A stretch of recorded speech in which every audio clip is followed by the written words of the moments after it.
Habituellement, lorsque vous parlez à un individu de type gauchiste ascendant mélenchoniste, il se passe ce genre de situation.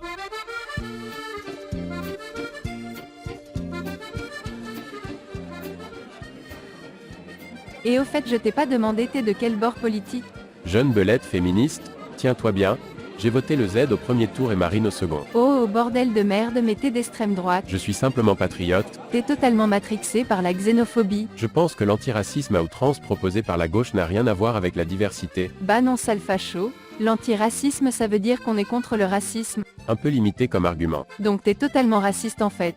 Alors, me revoilà assez vite, parce que la gauche est toujours en roue libre. Vous vouliez une voix off, maintenant vous en avez une. Peut-être pas la meilleure, mais il fallait bien que quelqu'un se dévoue parmi notre équipe. Je suis l'heureux perdant. Pour ceux qui ne suivent pas les médias, une polémique a enflé autour de cette femme, nommée Rebecca Chaillon, après Nick Conrad qui appelait à pendre les blancs dans ses chansons. Je rentre dans des crèches, je tue des bébés blancs, attrapez-les vite et pendez leurs parents. Vous êtes sérieux? C'est au tour de Rebecca Chaillon qui a eu l'excellente idée, que dis-je, l'incroyable idée d'embrocher des poupées blanches pour dénoncer le racisme. Après cette info, on pourrait dire qu'on a touché le fond. Ce serait légitime de le penser. Mais vous allez voir que cette histoire est allée bien au-delà des scénarios les plus pessimistes imaginables. Préparez vos popcorn, préparez vos larmes ainsi que vos votes pour 2027 et écoutez la fabuleuse histoire du spectacle Carte Noire nommé Désir.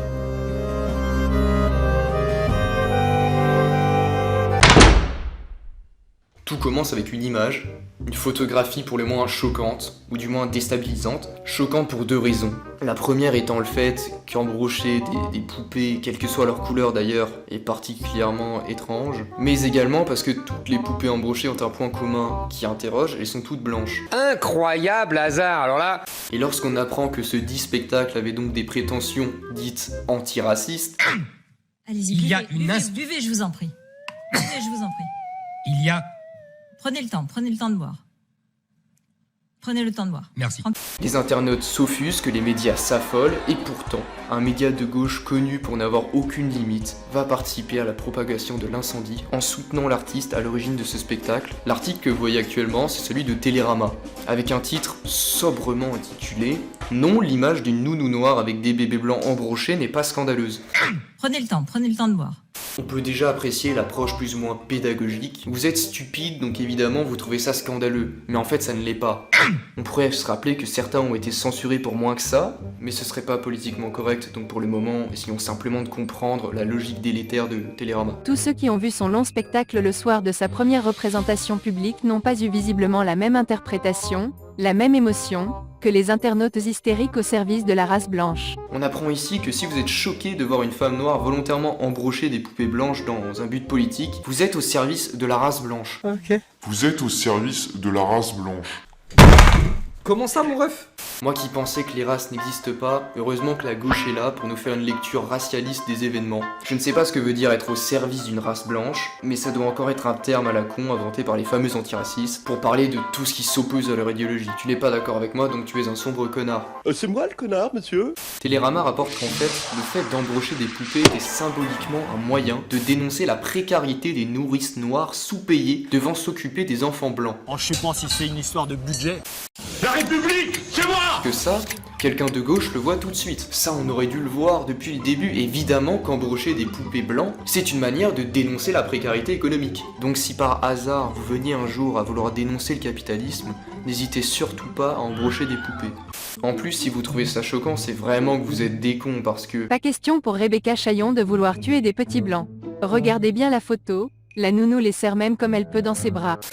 Bah oui, vu qu'elle les serre vaguement dans ses bras, si vous ne voyez pas là de l'affection, c'est vraiment que vous êtes au minimum d'extrême droite et au pire un royaliste. Alors qu'on pensait avoir vu le pire, Télérama ne rajoute pas de l'huile sur le feu mais directement du kérosène, en expliquant qu'en fait les spectateurs ont même été discriminés à cause de leur couleur de peau. Et ce, dans l'objectif de dénoncer la discrimination. Retenez bien cette leçon les amis, si jamais vous voulez dénoncer le racisme, la meilleure façon de le faire, c'est de devenir raciste.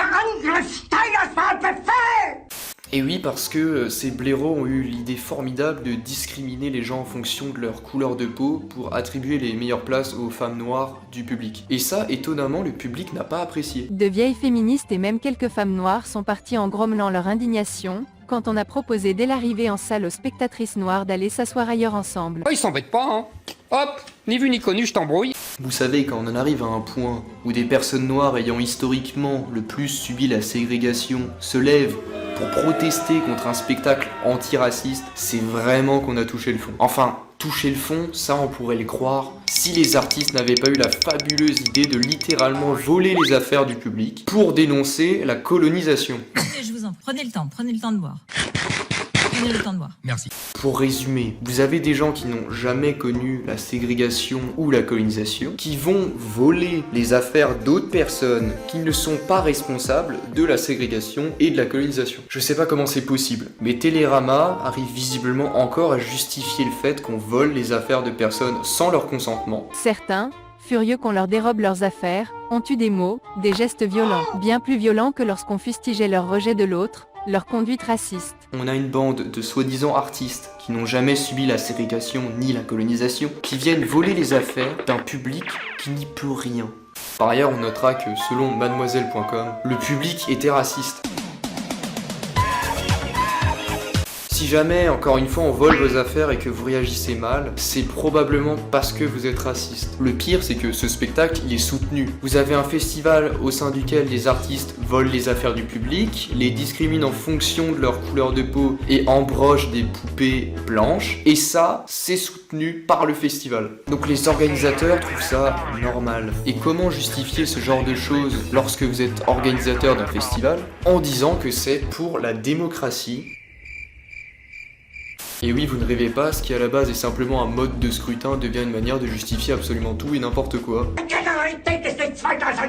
Mais bon, comme dirait Télérama, Rien qui vaille qu'on s'en offusque vraiment dans un pays où règne encore la liberté de créer, de penser. et vous savez ce qui est le plus drôle, c'est que ces articles absolument scandaleux, eh bien vous les avez payés à partir de vos impôts, puisque l'État reverse des subventions à la presse. Donc vous payez pour vous faire insulter, vous payez pour propager une idéologie qui est contraire à vos valeurs, et en définitive, vous soutenez des gens profondément racistes qui détestent la France. Sur ce, j'espère que vous n'aurez pas oublié ça d'ici 2027. Rappelez-vous de ça lorsqu'il s'agira de voter, tout simplement car ce genre de dérive n'existe pas seulement aux États-Unis mais bel et bien aussi en France, et ce serait plutôt bien d'agir avant que ce soit trop tard.